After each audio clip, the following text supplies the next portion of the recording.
Court. I want to talk a little bit about Nigel Farage, a historic night for reform for him. He's tried 8 times. He now has a democratic mandate. Let's have a listen to what he had to say when he won. Therefore do hereby declare that Nigel Paul Farage is duly elected as the Member of Parliament for the Clacton constituency.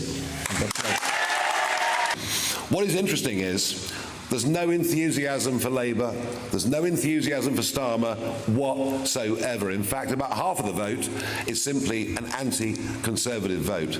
This Labour government will be in trouble very, very quickly.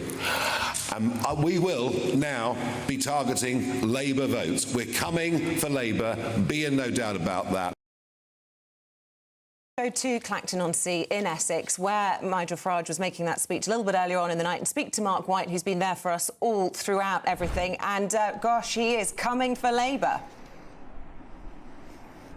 Yeah, that's his warning anyway. He intends to come after Labour. They believe that they did make some inroads into the Labour vote, as well as, of course, the Conservative vote. And as far as the Conservative vote is concerned, then at least 120 of the seats that the Conservatives lost, then the Reform gain was greater than the margin that the Conservatives lost by. Now, that's not to say that all of these seats would have been won by the Conservatives had it not been for Reform. Of course it's not, but they will without a doubt have made some significant impact there on the Conservative vote. There's no doubt about that.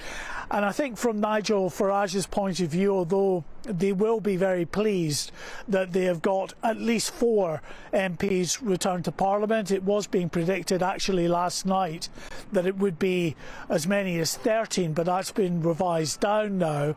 I think from Nigel Farage's point of view, they will be disappointed that they got a share of the vote of about 15%, which is greater than the 12% share of the vote that the Liberal Democrats got, but they have returned far fewer MPs than the 70-odd that the Liberal Democrats are on course now to return. So that, they say, just emphasises how the first past the post voting system is completely unfair to parties like Reform, and they will be campaigning as a key mission of the new Reform MPs and all of the others within the party in the years ahead for some kind of electoral reform.